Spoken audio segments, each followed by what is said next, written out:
बिस्मिल्लाहिर्रहमानिर्रहीम। अस्सलाम वालेकुम। मैं हूं सलमान हैदर। दुआ है परवरदिगार से कि उसने आपको और आपके अहले खाना को अपनी हिफ्ज़ व अमान में रखा हुआ। जी हाँ, अदालती ऑर्डर आ गया और मरियम नवाज साहिबा की वजारत आला खतरे में है। जी हाँ, कहानी ट्विस्ट आ सकता है। जी हाँ, बात पलट सकती, खतरा है।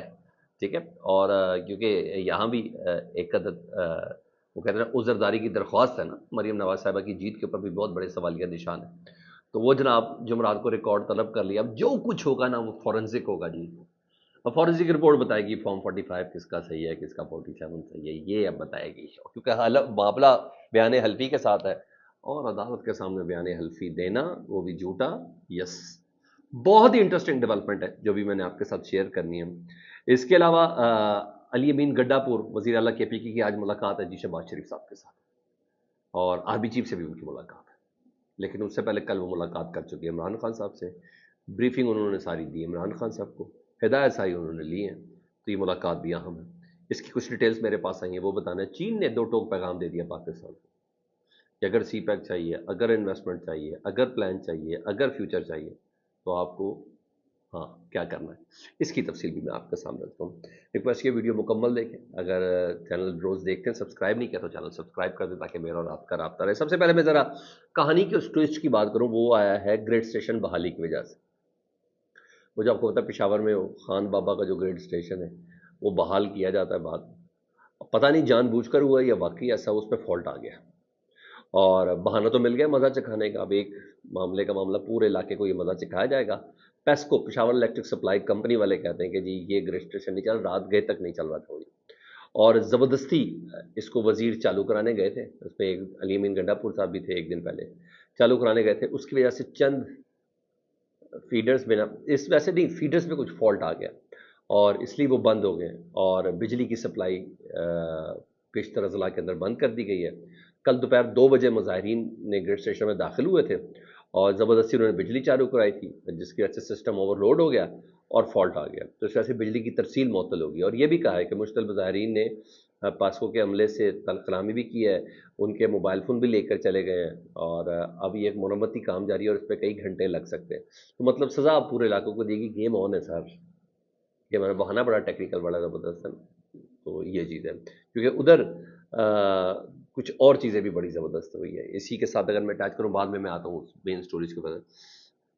गंडापुर साहब की इमरान खान साहब से मुलाकात हुई कल, ठीक है, जेल में। सारी तफसील बताई, सारी ब्रीफिंग दी। उसके बाद अली अमीन गंडापुर साहब की वफाकी वज़रा से मुलाकात हुई, यानी वज़ीर दाखिला मोहसिन नकवी साहब से मुलाकात हुई। उनको उन्होंने अपने मुतालबात भी बताए, तहफ़्फ़ुज़ात भी बताए, वादे वईद जो किए गए थे वो भी बताए, जैसे 1 टके का भी अमल नहीं हुआ, 18-18, 22-22 घंटे की लोड शेडिंग भी बताई, यानी तमाम अपने तहफ़्फ़ुज़ात बताए, फंड्स का नाम मिलना भी बताया, ये सब था। उसके फ़ौरी बाद ना, क्योंकि मोहसिन नकवी साहब को वायसराय भी कहते हैं। अच्छा, उसके फ़ौरी बाद मोहसिन नकवी साहब फ़ौरन प्राइम मिनिस्टर हाउस चले गए शहबाज शरीफ साहब के पास। उनको सारे जाके मुतालबात बताए। अब आप देख लें, मोहसिन नकवी साहब, उनका काम वजारत दाखिला है, वो बिजली मैनेज करवा रहे हैं। उनका काम वजारत दाखिला है, वो फंड्स मैनेज करा रहे हैं। उनका काम वजारत दाखिला है, वो वफाक और सूबे के दरमियान जो रंजिश है उसको राब्ताकार का पूरा काम करे। हर जगह पर राब्ताकार है। अब ये अंदाज़ा लगा लें कि वो असल में हैं कौन, ये आपको और मुझे बहरहाल अंदाज़ा लगा लेना चाहिए। तो आज SIFC का इजलास भी है, जिसमें वज़ीर आज़म पाकिस्तान भी होंगे, जिसमें army chief general Asim Munir साहब भी होंगे। तो आप अंदाज़ा लगा लें कि CM KPK ने मोहसिन नकवी साहब को क्या कहा होगा कि वो फ़ौरन ही पहुंच गए प्राइम मिनिस्टर हाउस में। तो आज के इजलास के हवाले से, तो आज के इजलास में चारों सूबाई वज़राए आला ने भी होना, तो जिसमें अली अमीन गंडापुर साहब भी शामिल होंगे। तो लेट्स सी, देखें इधर क्या होता है। उधर चाइना ने बहुत ही अहम चीज़ सामने रख दी। उससे पहले IMF ने भी रख दी थी। आप कह लें कि दो टोक मुतालबा रखा है, और उन्होंने कहा CPEC चलाना है, हमसे पैसे वैसे लेने हैं ना। तो चाइनी वजीर साहब थे, CPEC कॉन्फ्रेंस थी, उसमें उन्होंने बोला कि किसी भी मुल्क की तरक्की के लिए इस मुल्क के अंदर इस्तेकाम आना बहुत ज़रूरी है, लेकिन पाकिस्तान में इस्तेकाम नहीं है। पाकिस्तान को पेचीदा दाखिली और ख़ारजी चैलेंजेस का सामना है। मुल्क की तमाम सियासी जमातें हाथ मिलाकर सियासी और समाजी इस्तेकाम लाएँ, तो ही पायदार तरक्की को यकीनी बनाया जा सकता है। बेसिकली चीन का मुतालबा है ये। और ये तो ओपन फोरम में बात की है, लेकिन बैक एंड पे बहुत ज़्यादा ये मुतालबा, बहुत ज़्यादा बैक एंड पे चल रहा है, और पूरा जोर देकर चल रहा है। और मामला सारा आपको पता PTI के साथ ही है। इमरान खान साहब से बात होगी तो ही सियासी इस्तेहकाम आएगा। تبھی مولانا فضل الرحمان صاحب کو بھی خاص طور پر دعوت دی گئی تھی. وہ چھوڑ دے پڑا کہاں سے آئی تھی، لیکن دعوت دی گئی تھی کہ بھائی پتہ چلا اسٹریٹ پاور ہے. مولانا صاحب کو بھی تو اتنا خطرہ اگر پی ٹی کے ساتھ مل گئے تو کیا کریں گے. تو انہوں نے پھر مولانا صاحب نے بھی بڑی مدد سرائی کی، اور جو کرنی چاہیے بھی تھی. سی پیک کا معاملہ تھا. ہاں پی ٹی آئی کو ریپرزینٹ کرے تھے بیرسٹر علی ظفر، اور سینیٹر بھی ہیں وہ ادھر موجود تھے. مطلب یہ ہے طے کہ کہہ دیا انہوں نے کہ آئی ایم ایف کے بعد چین نے بھی کہ آپ کو مل کر بیٹھنا ہے، ادروائز سیاسی استحکام نہیں آ سکتا. ہمارے ساتھ اگر معاملہ آتا ہے تو سیاسی استحکام کے ساتھ ہی ہے. میں اس کو مطالبہ کہتا ہوں، کچھ بھی نہیں کہتا. میرے پاس خبر بھی ہے کہ چین نے باقاعدہ اس سلسلے میں تحفظات سے آگاہ کر دیا ہے اپنی انویسٹمنٹ پلان کے حوالے سے. ٹھیک ہے جی. اب آؤں اس خبر کی طرف. وہ جو الیکشن ٹریبونلز بحال کیے گئے تھے نا لاہور ہائی کورٹ کی چیف جسٹس شہزاد ملک صاحب نے، جنہوں نے پیر کے روز سپریم کورٹ کا بھی حلف لے لینا ہے، اور مگر جاتے جاتے یہ کام صاحب انہوں نے کیے.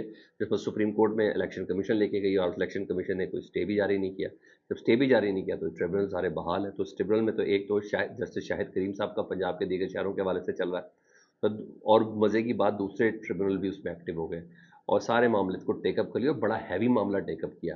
اور وزیر اعلیٰ مریم نواز صاحبہ کی جو وزارت اعلیٰ ہے وہ خطرے میں دکھائی دے رہی ہے. اس ٹریبونل نے آرڈر جاری کر دیا ہے لاہور کے اہم ترین حلقوں کے. جی ہاں، اوریجنل فارم 45 لے کے آئیں جی جمعرات کے روز، کمنگ تھرسڈے، آج سیٹرڈے کمنگ تھرسڈے کو. فارم 45 اوریجنل لے کے آئے، فارم 46 اور فارم 47، تو تمام کے تمام فارم بیان حلفی کے ساتھ لے گئے. اگر میں جھوٹ بولوں، یعنی میں نے اگر کوئی غلط بیانی کی ہو یا میں نے کوئی غلط کام کیا ہو نا، تو جناب میرے پہ خدا کا قہر نازل ہو، یہی ہوتا، اور میں ہر قسم کی سزا کا بھی جواب دوں. تو فارم 45، 46، 47 کے بیان حلفی کے ساتھ عدالت نے طلب کر لیا جی. اور سلمان اکرم راجہ صاحب کا اس کے اندر حلقہ ہے. اون چودھری تو گئے، ٹھیک ہے جی، بیان حلفی کے ساتھ بلایا منگایا اون چودھری اور تمام افراد کو جی. مریم نواز صاحبہ کا حلقے میں بھی فارم 45، 46، 47 بیان حلفی کے ساتھ طلب کر لیے. اس کے علاوہ علیم خان صاحب، ان کے حلقے سے بھی فارم 45، 46، 47 بیان حلفی کے ساتھ منگوا لیے گئے. یہاں علی جاز بھٹر صاحب نے درخواست دی ہوئی تھی. مطلب پی پی 147، پی پی 165 اور پی پی 159 جو مریم نواز صاحبہ کا حلقہ، اور قومی اسمبلی کی 128، این اے 128، این اے 117 اور 126 کی عذرداریوں کی سماعت ہے، اور سماعت جمعرات کو رکھی گئی ہے. جسٹس انوار حسین کے پاس یہ کیس لگا جی.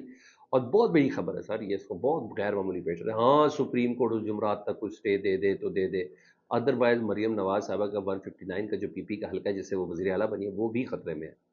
اور یہ بڑی گیم پڑ سکتی ہے سر، یہ بڑی گیم پڑ سکتی ہے. اس کے لیے اب سب کا رخ جو ہوگا نا وہ ہوگا سپریم کورٹ کی طرف، کیونکہ قاضی فائز صاحب نے 2 رکنی بینچ میں تو اسٹے نہیں دیا.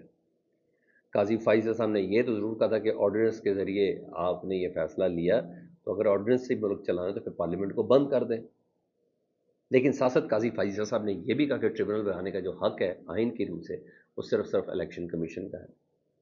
تو جس جج نے as a Lahore high court کے چیف جسٹس کا یہ فیصلہ کیا، یہ ٹریبونل بحال کیے، وہی جج سپریم کورٹ میں منڈے کو حلف لے رہے ہیں.